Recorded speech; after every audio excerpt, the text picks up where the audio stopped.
Welcome back. Today we're going to take a look at the top 10 NFTs by market cap. We're going to start with Fetch, followed by Stacks, IMX, GALA, Sand, Flow, Mana, Cake, Tezos, and then we end it with App NFT. And number 10, let's get straight into it.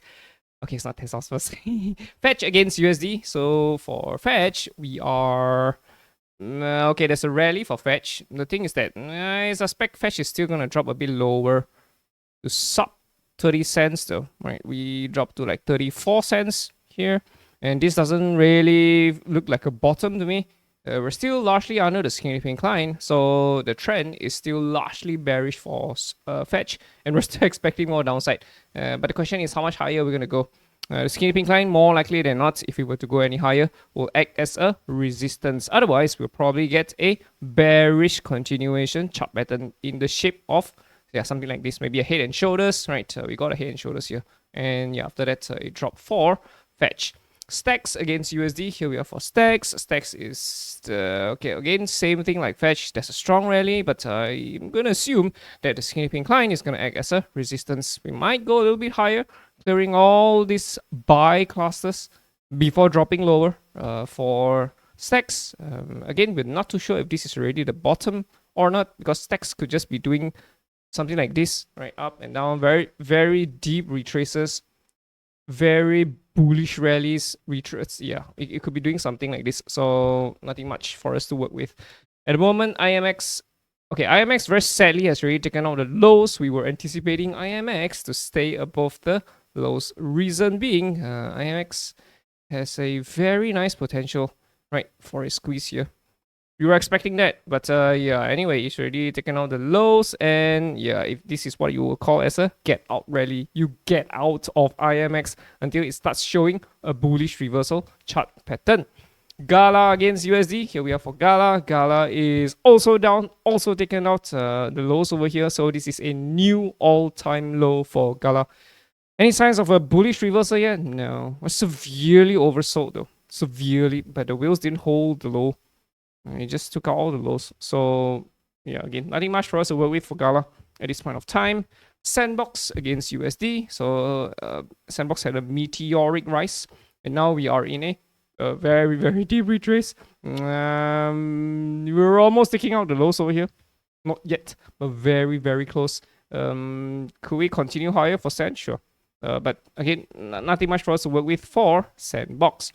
Flow against USD. Flow is also, so you see that's the danger. The moment we take out these lows, right, with this wick, there is a rally. This is what you will call a get out rally. So it's here for IMX if you're in IMX, and after that it drops lower and lower. It could be dropping lower as well. Sure, there could be strong rallies like this as well. Sure, but this is where you get out. It's just not our kind of trade. So that's flow for you. Mana against USD is also down. Same thing over here, right? Again, every time we take out the lows, right, we might be anticipating a very nice, kind of a squeeze over here. But the moment you take out these lows, right, bam, and usually there's a rally. So if the rally comes in, let's say you get out, you have to wait for things to start turning bullish first. Bam, we had a strong rally, took out all the buy classes over here. But at the same time, we also dropped lower, took out everything here, all the sell clusters, and now there's a strong rally again. So Mana is just, a coin that you have to take profits if and when the time comes. Where's this Cake? Okay, Cake is beautiful. Cake has been beautiful. Okay, Cake had a very, very sharp fall, right? Almost taking out these lows, but then the wheel stepped in, bam, push the price higher, right? And now we are consolidating. Oh, look at this. Lower highs, higher lows. There's a squeeze coming on for Cake. I suspect that Cake could see a eventual breakout here, right? Very, very nice accumulation here. Lower highs, lower lows. Beautiful, beautiful, beautiful. I suspect we might still drop a bit lower, clear all of these cells, and then push the price higher. Something like that. I suspect something like this could happen. Right, and after that, that's it. Big breakout for Cake.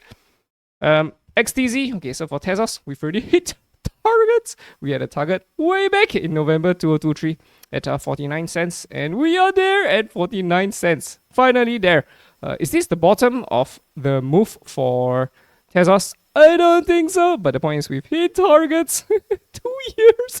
2 years. There was a strong rally. We went above the skinny pink line. We were expecting big things, but it dropped lower, cleared these sells, pushed even higher, cleared these buys, pulled lower, clear these lows. Oh my god, that's Tezos for you. If you look at Tezos against USD, right? Tezos USD is also fantastic in the big, long run, big time frame over here. Reason being, Tezos is also in an ABCDE. And there could be a big breakout coming on for Tezos. And again, noisy area over here. Watch out for that. I suspect we'll be dropping to 43 cents. I think 43 cents. Anything under 44 cents, I think it's a good buy. Right. I think there'll be a much stronger recovery eventually. Right. And this whole thing could be something like an inverse hand shoulders. Right. And then pump 2027, 2028, Tezos goes ballistics. So yeah, I kind of like what I see on Tezos. I think there is potential, but severely oversold. I think it's only a matter of time before a strong rally will come for Tezos. And we're dropping towards the noisy area over here. So my take is that I think that 44, it has to be 44 cents. 44 to 42 cents, I think. Yeah, bro. 44 to 42 cents. 4 to 42. I think these are good accumulation areas.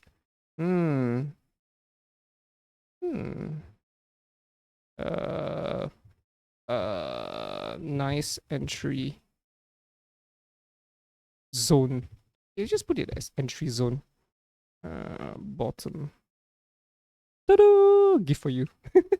I think this could be a very nice move coming on before the strong rally. So yeah, that's Tezos. The thing I don't like about the move for Tezos is that noisy area over here, right? We did drop here, and yes, there was a rally, but eventually we dropped lower and clear these lows as well. So there's also that fear, right, in the back of my mind that potentially we might clear these lows as well at 31 cents, right? But if there is a clearance of the lows, we'll be expecting a rally. So again, more likely than not, there should be a get out rally, right? So yeah, like when we, okay, let me just check. What is this? 617? What is this? 619? Yeah. Let's say, for example, right, entries were made here. And then the lows were taken out, right? The lows were taken out here. Usually there's a get out rally. So this is where you get out. This rally.